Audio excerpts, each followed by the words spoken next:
Sebelum ceritanya dimulai, silakan tulis di kolom komentar dari daerah mana saja teman-teman yang menonton cerita ini.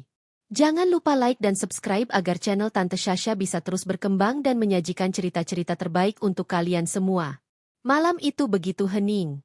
Begitu hening hingga Maya bisa mendengar detak jantungnya sendiri, berirama pelan di dalam rongga dadanya.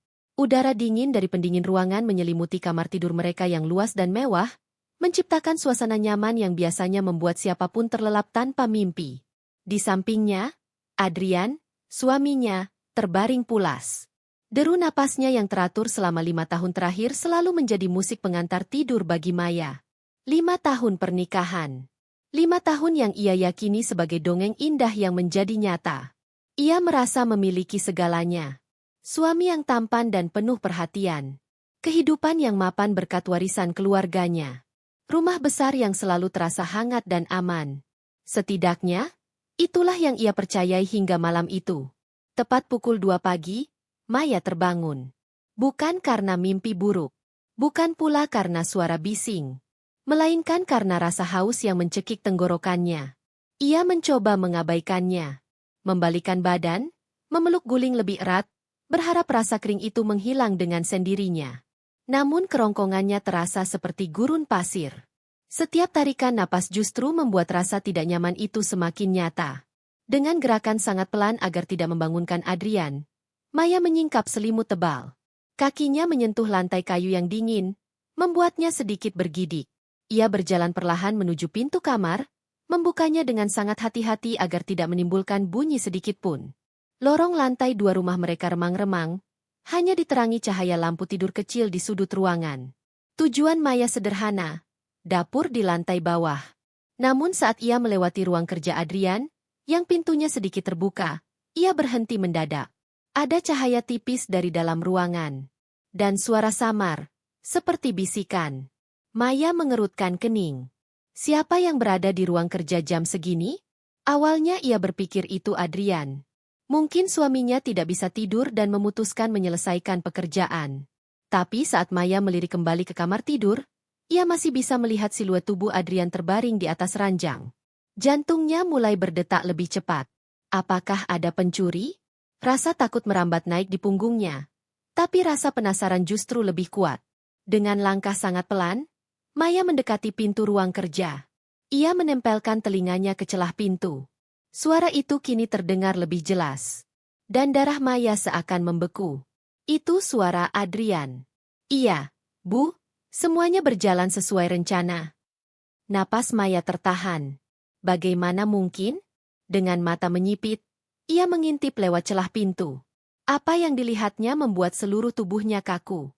Di kursi kerja itu duduk seorang pria mengenakan piyama. Piyama yang sama persis dengan yang dikenakan Adrian saat tidur. Dan seketika Maya menyadari sesuatu yang mengerikan.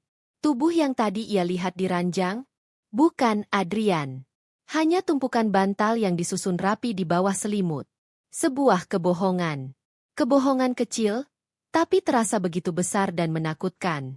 Maya kembali memusatkan perhatian pada percakapan di dalam ruangan. Aku sudah memberikannya dosis terakhir tadi malam, Bu. Aku campurkan ke teh herbal sebelum tidur. Dunia Maya runtuh dalam sekejap. Ia menutup mulutnya dengan kedua tangan agar jeritan ngeri tidak lolos. Dosis apa? Ia teringat teh chamomile yang selalu dibuatkan Adrian setiap malam. Katanya agar Maya tidur lebih nyenyak. Beberapa minggu terakhir, tubuh Maya memang terasa aneh. Sering pusing, pikirannya kabur, kadang bingung tanpa alasan. Adrian selalu ada. Selalu merawatnya. Selalu berkata bahwa itu hanya kelelahan. Bahkan menyarankan agar Maya tidak pergi ke dokter dulu. Obatnya berhasil, Bu. Sangat berhasil. Nada puas terdengar jelas di suara Adrian. Dia makin linglung setiap hari. Kadang lupa menaruh kunci. Kadang menatap kosong ke dinding. Tadi siang bahkan menangis tanpa sebab. Sempurna. Dari seberang telepon terdengar suara seorang wanita tua, serak namun penuh kemenangan. Itu suara Bu Ratna, ibu mertua Maya. Bagus, Nak. Ibu tahu kamu bisa diandalkan. Jadi kapan langkah selanjutnya? Hati Maya serasa diremas hingga hancur. Wanita yang selama ini ia hormati, yang memanggilnya, Anakku, ternyata berada di balik semua ini. Besok pagi, Bu, jawab Adrian pelan. Aku sudah buat janji dengan dokter kenalanku. Setelah itu aku akan membawanya ke Geraha Jiwa. Semuanya sudah diatur. Geraha Jiwa. Kata itu bergema di kepala Maya seperti lonceng kematian. Mereka ingin membuangnya, mengurungnya, menghapusnya. Dan alasan sebenarnya terungkap sesaat kemudian.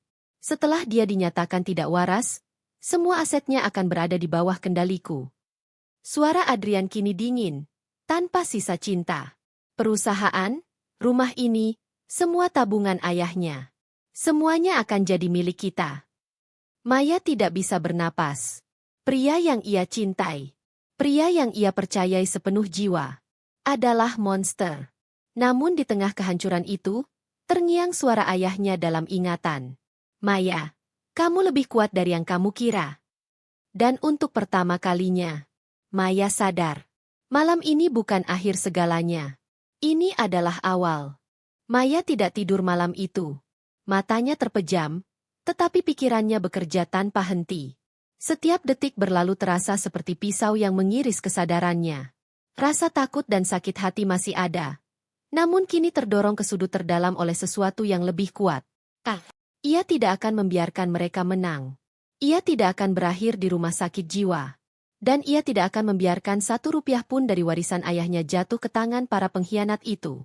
Beberapa menit kemudian, pintu ruang kerja terdengar ditutup perlahan. Langkah kaki mendekat. Ranjang di sampingnya sedikit bergoyang saat Adrian kembali berbaring. Maya bisa merasakan kehangatan tubuh suaminya. Kehangatan yang kini terasa menjijikkan dan mematikan. Adrian menghela napas panjang. Napas seorang predator yang yakin mangsanya sudah terperangkap. Maya mengatur napasnya agar terdengar teratur. Seperti orang yang tertidur lelap.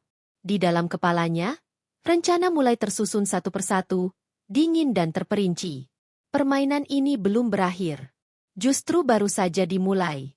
Fajar menyingsing dengan cara yang sama seperti hari-hari sebelumnya.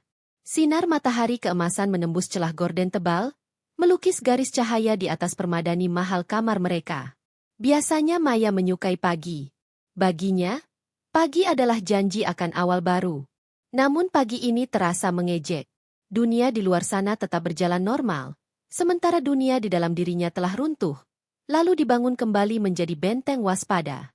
Alarm berbunyi. Maya tidak bergerak. Beberapa saat kemudian, ia merasakan tangan Adrian menyentuh lengannya dengan lembut. Sayang, bangun. Sudah pagi. Suara itu terdengar begitu normal, begitu penuh kasih, hingga membuat perut Maya mual. Ia mengerang pelan, membuka mata perlahan. Tatapan yang ia pasang sudah ia latih di kepalanya. Kosong, bingung, dan sedikit sedih. Pagi, Adri, sapanya serak. Bagaimana tidurmu? Nyenyak? Tanya Adrian sambil mengelus rambutnya. Sentuhan itu membuat kulit Maya merinding. Tapi ia menahan diri untuk tidak menghindar. Aku tidak tahu, jawabnya pelan. Rasanya aneh. Aku mimpi buruk lagi, tapi aku tidak ingat apa. Kebohongan itu mengalir begitu saja. Wajah Adrian menunjukkan ekspresi prihatin yang dibuat-buat. Kasihan istriku.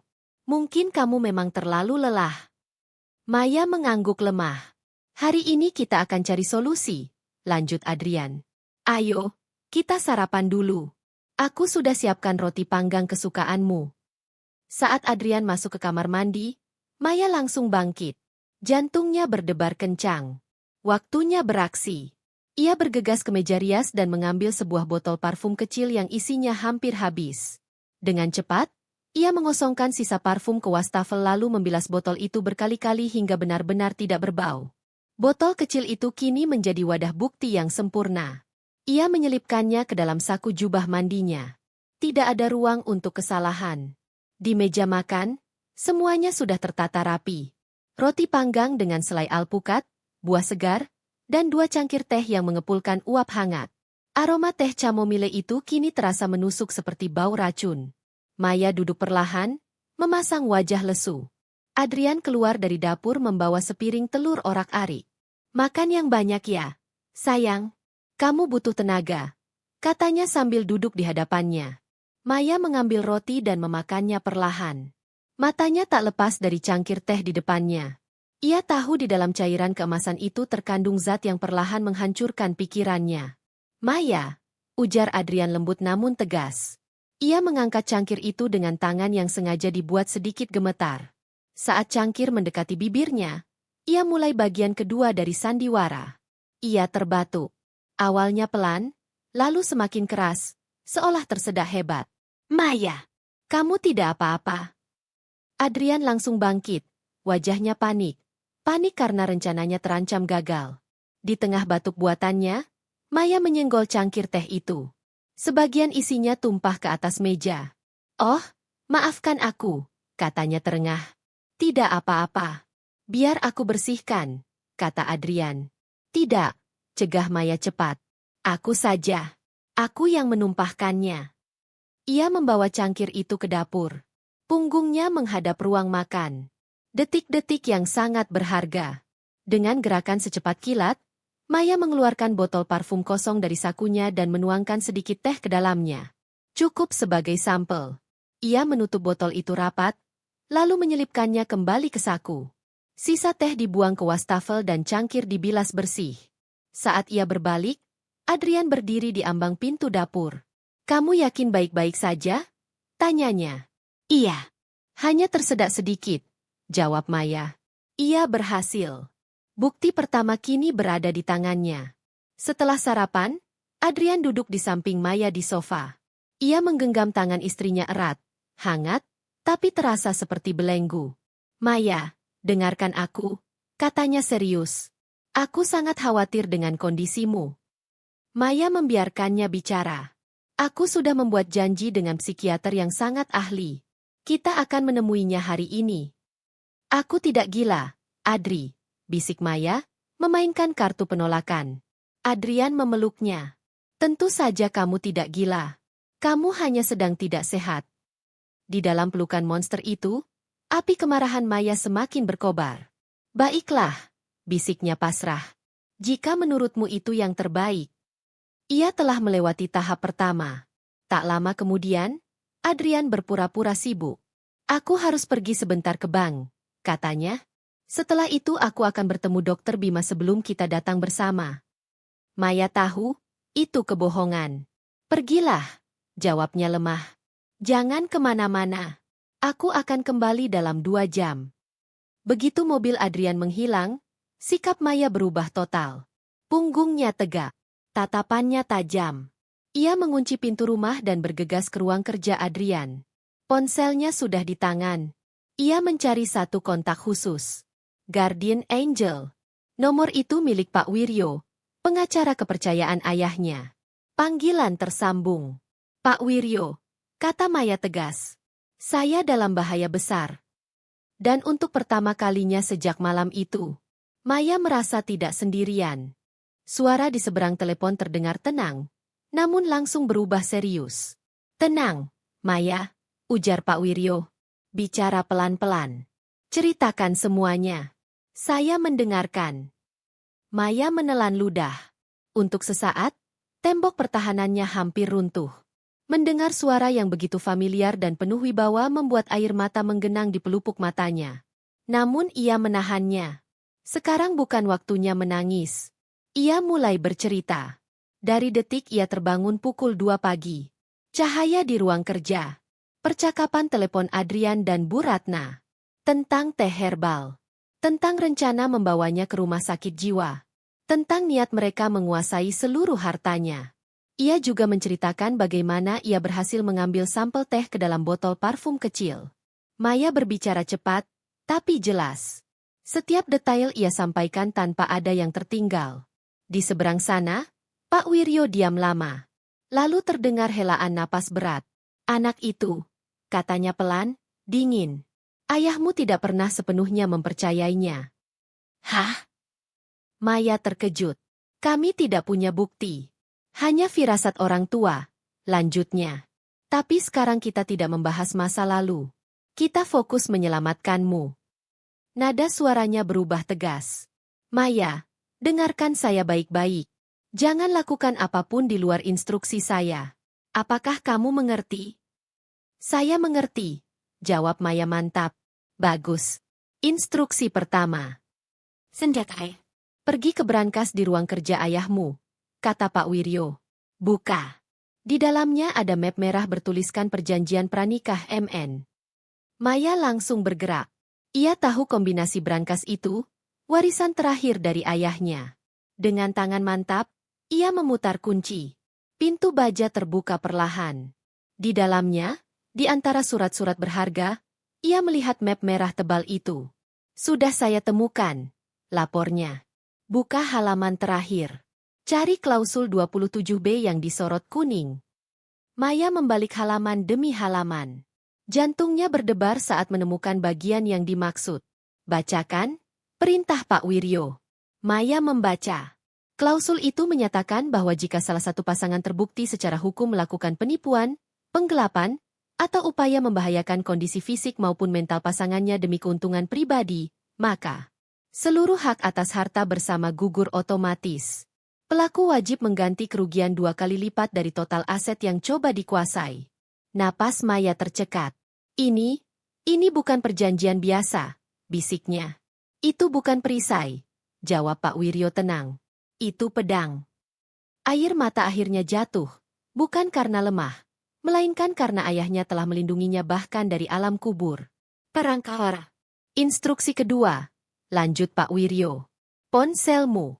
Masuk ke toko aplikasi. Cari aplikasi bernama Guardian Audio. Logo perisai emas. Maya mengikuti instruksi itu. Aplikasi terunduh dalam hitungan detik. Kata sandinya tanggal lahir ayahmu, ujar Pak Wiryo. Setelah masuk, antarmukanya sangat sederhana. Hanya satu tombol besar berwarna merah.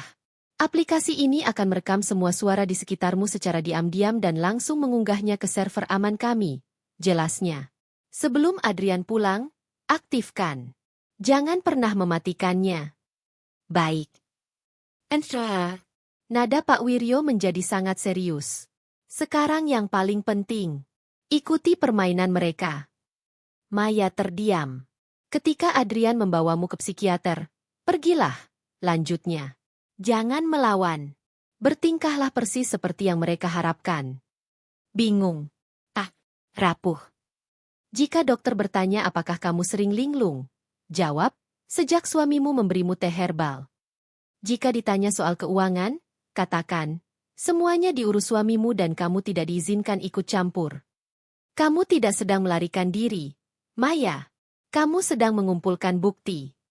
Perasaan dingin namun menenangkan mengalir di tubuh Maya. Saya paham, jawabnya mantap. Bagus. Tim saya sudah bergerak. Sampel teh akan kami uji di lab. Kamu tidak sendirian. Panggilan terputus. Maya berdiri diam di ruang kerja. Di satu tangan, perjanjian pranikah. Di tangan lain, ponselnya. Ia mengaktifkan aplikasi perekam. Tombol merah berubah hijau. Ia menyelipkan ponsel ke dalam tas, mengembalikan map merah ke brankas, lalu menguncinya kembali. Semua kembali seperti semula. Tak ada jejak. Ia duduk di tepi ranjang, mengenakan pakaian yang telah disiapkan Adrian. Menunggu predatornya pulang, tanpa sadar bahwa mangsanya telah berubah menjadi pemburu. Perjalanan menuju tempat praktik Dr. Bima terasa seperti perjalanan menuju tiang gantungan. Namun bagi Maya, itu bukan perjalanan menuju akhir, melainkan menuju medan perang. Adrian menyetir dengan santai. Satu tangannya memegang kemudi, tangan lainnya menggenggam tangan Maya erat. Radio memutar lagu cinta yang lembut, ironis dengan drama pengkhianatan yang sedang berlangsung di dalam mobil. Kamu tidak perlu gugup, sayang, ujar Adrian lembut. Dokter Bima itu teman baikku. Kamu bisa percaya padanya. Tentu saja temanmu, batin Maya. Teman dalam kejahatan. Ia hanya mengangguk kecil, menatap kosong keluar jendela. Gedung-gedung kota berlalu begitu saja. Dunia bergerak normal. Seolah tidak tahu bahwa di dalam mobil ini sebuah konspirasi keji sedang menuju puncaknya. Di dalam tas tangan yang terletak manis di pangkuannya, aplikasi perekam bekerja tanpa henti. Tempat praktik Dokter Bima jauh dari kesan rumah sakit. Ruang tunggunya menyerupai lobi hotel butik. Sofa empuk, pencahayaan hangat, musik instrumental yang menenangkan. Semua dirancang untuk membuat pasien lengah. Fasad sempurna untuk niat busuk. Resepsionis menyambut mereka dengan senyum ramah. Tuan dan Nyonya Adrian, silakan. Dokter sudah menunggu. Dokter Bima muncul di ambang pintu. Pria parubaya dengan senyum kebapakan, penampilan rapi, dan kacamata tipis yang membuatnya tampak sangat bisa dipercaya. Ia menjabat tangan Adrian akrab, lalu menggenggam tangan Maya dengan dua tangan. Nyonya Maya, senang bertemu dengan Anda. Silakan duduk. Perangkap dipasang. Pertunjukan dimulai. Jadi, Maya, ujar Dokter Bima lembut. Adrian sudah sedikit bercerita. Belakangan ini kamu merasa tidak seperti dirimu sendiri. Maya menunduk, memainkan perannya. Saya tidak tahu, Dok. Semuanya terasa kabur. Kepala saya sering pusing. Kadang saya lupa untuk apa saya ke dapur. Dokter Bima mengangguk sambil mencatat. Kamu juga sering cemas dan sedih tanpa alasan, sambung Adrian cepat. Benar, kan? Benar, Dok, jawab Maya pelan. Perasaan itu mulai muncul beberapa minggu terakhir. Ia berhenti sejenak, lalu menyelipkan umpan. Anehnya, waktunya hampir bersamaan sejak suami saya mulai rutin membuatkan teh herbal setiap malam. Katanya dari resep ibunya. Sekilas. Sangat singkat. Maya melihat perubahan di mata Dokter Bima. Namun sang dokter segera menyamarkannya. Oh, teh herbal memang menenangkan, katanya cepat. Selain itu, apakah kamu merasa sangat lelah setelah bangun tidur? Iya, Dok. Tubuh saya terasa berat, seolah tidak tidur sama sekali. Gejala nyata akibat racun. Kini digunakan sebagai senjata. Dokter Bima beralih ke Adrian. Adakah perilaku lain yang kamu perhatikan? Banyak, jawab Adrian penuh kepedulian palsu. Dia sering melamun, mudah menangis. Dan soal keuangan perusahaan, dia tidak mau tahu lagi. Dia menyerahkan semuanya pada saya. Sempurna. Pengakuan manipulasi finansial, terekam jelas. Dokter Bima menatap Maya. Apakah benar kamu menyerahkan urusan keuangan pada suamimu? Maya menunduk. Adrian bilang saya tidak perlu memikirkan hal-hal rumit. Saya percaya padanya. Konsultasi palsu itu berlangsung hampir 1 jam. Pertanyaan demi pertanyaan dirancang untuk membangun narasi bahwa Maya mengalami gangguan mental berat. Dan Maya menjawab semuanya, tanpa melawan, sambil menanam benih kebenaran. Akhirnya, Dokter Bima meletakkan pulpennya. Maya, katanya prihatin. Kondisimu membutuhkan perawatan intensif. Saya akan merujukmu ke Geraha Jiwa. Rumah sakit jiwa. Penjara dengan nama indah. Maya menatapnya dengan mata membelalak ketakutan, akting terakhir yang sempurna. Ini bukan penjara, kata Dokter Bima menenangkan. Ini tempat penyembuhan. Tony, Adrian, merangkul Maya. Aku akan selalu ada untukmu. Tangisan Maya pecah.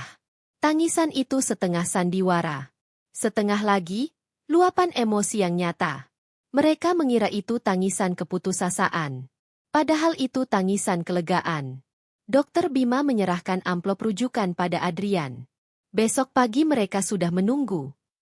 Di perjalanan pulang, Adrian terlihat sangat lega. Ia membicarakan fasilitas Geraha Jiwa dengan antusias yang nyaris tidak bisa disembunyikan. Maya diam. Tangannya mencengkeram tasnya erat. Di dalamnya tersimpan paku terakhir untuk peti mati mereka. Setibanya di rumah, Adrian memperlakukannya seperti porselen rapuh. Selimut, air putih, perhatian palsu. Semua adalah belitan ular yang semakin mengencang. Maya tahu, kewaspadaan Adrian kini berada di titik terendah. Inilah celahnya. Maya, katanya lirih. Iya, sayang. Aku tiba-tiba ingin kue lumpur, ucap Maya pelan. Kue dari toko dekat rumah lamaku. Seperti dulu ayah sering belikan. Permintaan kekanak-kanakan. Sempurna. Adrian ragu sejenak, lalu luluh. Baiklah, katanya. Aku akan ke sana. Begitu Adrian pergi, Maya melesat. Ia memesan taksi online menuju sebuah kafe kecil di pinggir kota. Sambil menunggu, ia mengirim pesan singkat ke satu kontak. Sari Cyber. Lokasi sekarang. Kode merah. Perang naik ke level berikutnya. 15 menit kemudian, taksi yang membawa Maya berhenti di depan sebuah kafe kecil yang hampir tak pernah dikunjungi orang. Letaknya tersembunyi di sudut kota, jauh dari keramaian. Tempat yang sempurna untuk sesuatu yang tidak boleh diketahui siapapun. Begitu Maya melangkah masuk, matanya langsung menangkap sosok seorang wanita muda berambut pendek dan berkacamata tebal yang duduk di pojok ruangan. Sebuah laptop terbuka di hadapannya, layarnya dipenuhi baris-baris kode. Dialah Sari, sahabat Maya sejak masa kuliah. Seorang pakar keamanan siber yang kini bekerja sebagai konsultan independen. Salah satu dari sedikit orang yang Maya percaya dengan nyawanya. "Maya, kamu kelihatan pucat sekali," kata Sari sambil berdiri. "Apa yang terjadi?" "Tidak ada waktu," jawab Maya cepat. Ia membuka tas jinjing besar yang ia bawa dan mengeluarkan laptop milik Adrian. "Rin, Sari," katanya dengan suara bergetar tapi tegas. "Aku butuh kamu masuk ke laptop ini. Sekarang." Sari tidak bertanya lagi. Sorot mata Maya membuatnya langsung mengerti bahwa ini bukan masalah biasa. "Password?" tanya Sari singkat. "Tanggal lahir ibunya. 17 Agustus. Jari-jari Sari menari di atas keyboard. Beberapa detik kemudian. "Masuk," katanya datar. "Dasar amatir." Maya mengembuskan napas panjang. "Kita cari apa?" tanya Sari. "Apa saja yang berhubungan dengan keuangan perusahaanku." Transfer mencurigakan. Email. Dokumen tersembunyi. Sari mengangguk.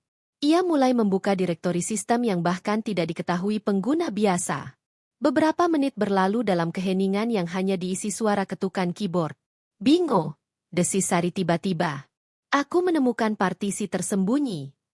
Sebuah folder muncul di layar. Isinya membuat napas Maya tercekat. Puluhan subfolder dengan kode-kode aneh. Sari membuka salah satunya. Spreadsheet. Angka. Deretan transaksi. "Ya Tuhan, Maya," bisik Sari. "Ini pembukuan ganda." Satu laporan resmi. Satu lagi, yang sebenarnya. Mereka membuka file demi file. Faktur palsu. Biaya operasional fiktif. Transfer berulang ke rekening luar negeri. Selama 2 tahun. Nama perusahaan palsu bermunculan. PT Loka Mulia Sejahtera. CV Sumber Rezeki Abadi. Sari melakukan pelacakan cepat. "Alamatnya ruko kosong," katanya. "Atas nama orang suruhan, tapi pemilik manfaatnya jelas." Ia memutar layar ke arah Maya. "Nama Bu Ratna." Skala penipuan itu membuat Maya hampir kehilangan keseimbangan. Puluhan miliar rupiah. Uang perusahaan ayahnya. Uang ratusan karyawan.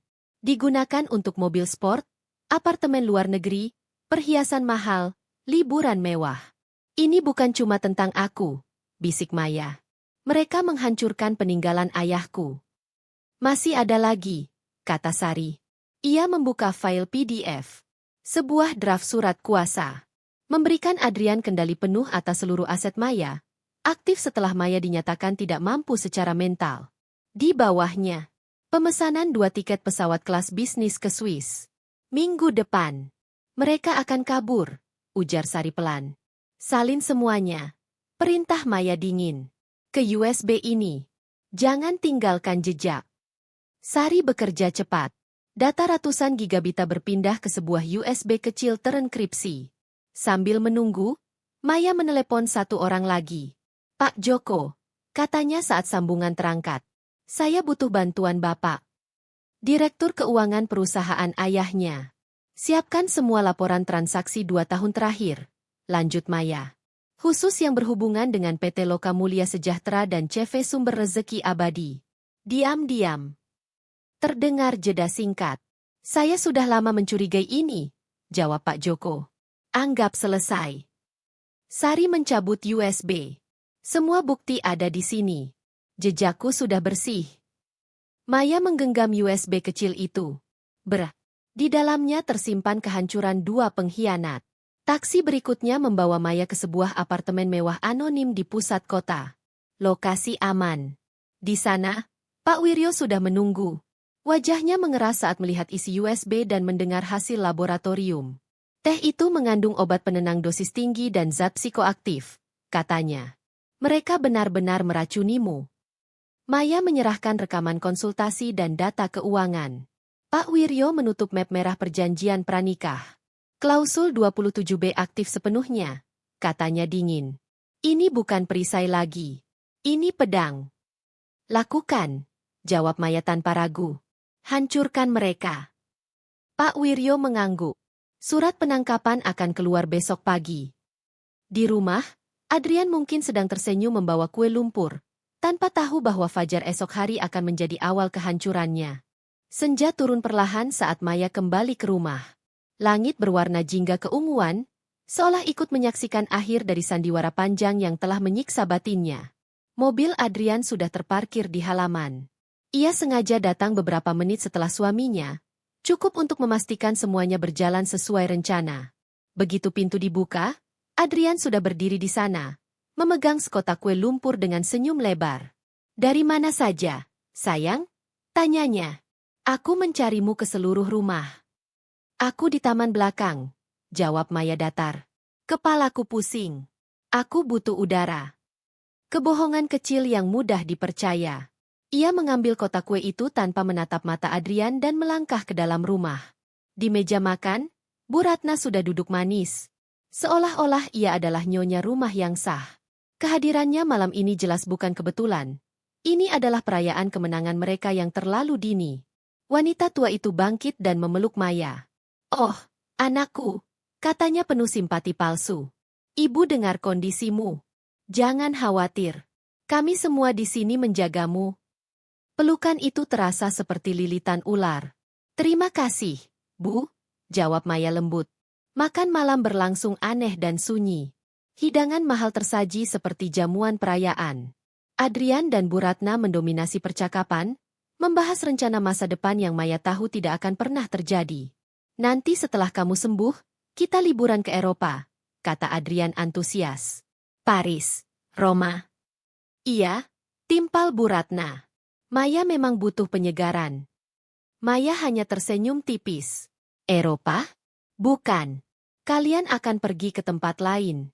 Setelah makan, mereka duduk di ruang keluarga. Adrian menuangkan anggur merah ke 3 gelas kristal. Untuk kesehatan Maya, katanya. Maya mengangkat gelasnya, menatap cairan merah itu. Ia tahu ia tidak boleh meminumnya. Saat Adrian dan ibunya lengah, Maya menciptakan pengalih perhatian. Tangannya berpura-pura gemetar saat mengambil kacang dari mangkuk. Gelas anggurnya tersenggol, isinya tumpah ke kemeja putih Adrian. Oh, Adrian, maafkan aku, serunya panik. Adrian melonjak berdiri. Tidak apa-apa, katanya berusaha sabar. Cepat lepas kemejamu, perintah Bu Ratna. Saat Adrian sibuk, inilah momen itu. Dari saku gaunnya, Maya mengeluarkan benda kecil seukuran kancing, alat penyadap audio dari tim Pak Wiryo. Dengan gerakan cepat dan tak terlihat, ia menempelkannya di bagian dalam kerah jas Adrian yang tergantung di sandaran kursi. Biar aku ambilkan kemeja ganti, kata Maya lalu naik ke lantai atas. Misi terakhir di rumah itu berhasil. Malam itu, Maya berbaring di sisi ranjang yang jauh dari Adrian. Ia tidak tidur. Ia menatap langit-langit, mendengarkan detak jam. Tik, tok, hitungan mundur. Pagi datang tepat waktu. Adrian membangunkannya dengan sentuhan lembut yang palsu. Di ambang pintu, Bu Ratna sudah berdiri dengan pakaian terbaiknya, seolah menghadiri acara penting. Ayo, sayang, kata Adrian. Mobil sudah menunggu. Maya duduk perlahan, memasang ekspresi bingung dan pasrah. Kita mau kemana? Tanyanya lirih. Ke tempat yang akan membuatmu lebih baik, jawab Bu Ratna manis. Mereka memapah Maya menuruni tangga. Namun di anak tangga terakhir, mereka berhenti. Senyum kemenangan di wajah Adrian dan Bu Ratna membeku. Ruang tamu tidak kosong. Di sofa besar, duduk Maya. Bukan Maya rapuh dengan kardigan, melainkan Maya mengenakan setelan bisnis biru tua. Rambutnya rapi. Riasannya sempurna. Posturnya tegak dan berwibawa. Di sampingnya duduk Pak Wiryo. Di sekeliling mereka, 2 polisi dan seorang auditor keuangan. Di meja, tumpukan dokumen, laptop terbuka, dan botol parfum kecil berisi teh kekuningan. Wanita yang mereka papah tersenyum kecil, lalu melangkah pergi. Seorang aktris. Wajah Adrian dan Bu Ratna pucat pasi. "Selamat pagi, Adrian," ujar Maya tenang. "Kalian terlihat terkejut." "Apa? Apa ini?" Adrian tergagap. Pak Wiryo berdiri. "Adrian Pratama dan Ratna Wibowo," katanya berat. "Ini laporan laboratorium. Ini rekaman. Ini bukti penggelapan." Auditor maju, menjelaskan aliran dana. Maya melangkah mendekat. "Kamu pikir aku akan diam saat kamu meracuniku dan mencuriku?" katanya dingin. "Kamu salah menilaiku." Polisi melangkah maju. "Adrian Pratama dan Ratna Wibowo, Anda ditahan atas percobaan pembunuhan, penipuan, dan penggelapan dana." Borgol terpasang. "Hilda, Maya, tolong," tangis Adrian pecah. Maya menatapnya tanpa emosi. "Seharusnya kamu memikirkan itu sebelum mencoba menghancurkan hidupku."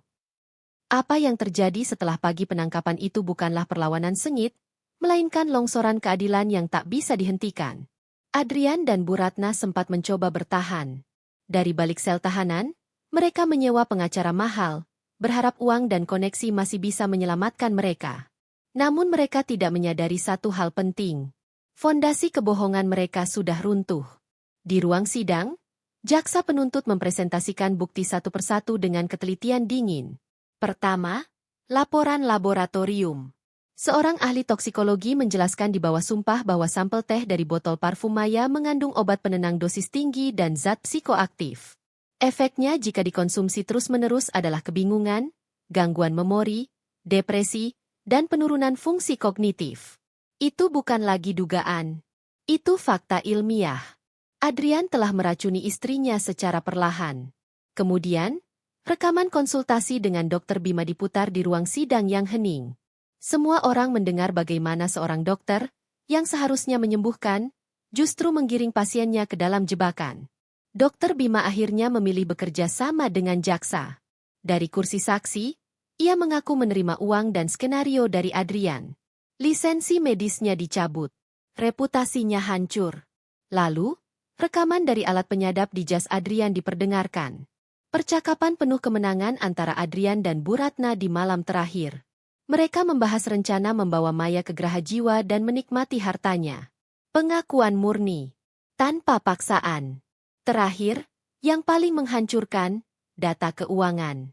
Auditor forensik memaparkan pembukuan ganda, perusahaan cangkang, dan aliran dana ke rekening luar negeri.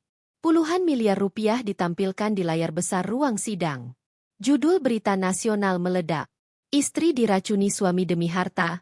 Skandal besar konglomerat. Reputasi Adrian dan Bu Ratna hancur dalam semalam. Di tengah proses pidana, Pak Wiryo melancarkan serangan dari sisi perdata. Berbekal klausul 27B Perjanjian Pranikah, ia menuntut penyitaan seluruh aset Adrian dan Bu Ratna serta penggantian kerugian 2 kali lipat. Juru sita menyegel rumah Bu Ratna. Mobil mewah ditarik. Rekening dibekukan. Apartemen luar negeri disita. Mereka kehilangan segalanya. Di ruang sidang, Adrian tampak menua 10 tahun. Bu Ratna duduk membisu, tatapan kosong. Aliansi serakah mereka runtuh, digantikan saling menyalahkan. Hari putusan tiba. Hakim mengetuk palu. Adrian Pratama divonis 20 tahun penjara. Ratna Wibowo divonis penjara seumur hidup. Dr. Bima divonis 5 tahun penjara dan pencabutan lisensi medis permanen. Saat palu diketuk, Adrian menangis terseduh-seduh. Bu Ratna menatap Maya, bukan dengan angkuh, melainkan kebencian dan kekalahan. Maya membalasnya dengan ketenangan. Ia telah menang. 1 tahun kemudian. Langit Jakarta cerah di balik jendela kaca sebuah gedung pencakar langit. Di ruang rapat, Maya berdiri di hadapan Dewan Direksi. Kini ia menjabat sebagai CEO perusahaan warisan ayahnya. Proposal ekspansi Asia Tenggara sudah saya finalisasi, katanya tenang dan percaya diri. Para direktur yang dulu meragukannya kini menatap penuh hormat. Ia tidak hanya menyelamatkan perusahaan, ia membawanya tumbuh lebih kuat. Di kantornya, sebuah foto terpajang. Bukan foto pernikahan, melainkan foto Maya bersama para wanita dan anak-anak di depan sebuah gedung bertuliskan Yayasan Cahaya Ayah. Sebuah yayasan yang ia dirikan untuk membantu korban kekerasan rumah tangga, manipulasi psikologis, dan eksploitasi finansial. Ia mengubah racun menjadi obat. Ponselnya bergetar. Pesan dari Pak Wiryo. Permohonan banding terakhir Ratna Wibowo ditolak. Kasus ditutup selamanya. Selamat atas fajar baru, Maya. Maya tersenyum. Ia berdiri di balkon, memandang kota yang berkilauan. Setahun lalu, dunia terasa seperti ancaman. Kini, dunia adalah lautan kemungkinan. Adrian tidak menghancurkannya. Ia justru menempa seorang ratu. Maya menarik napas dalam-dalam. Untuk pertama kalinya setelah sekian lama, hatinya benar-benar damai dan utuh.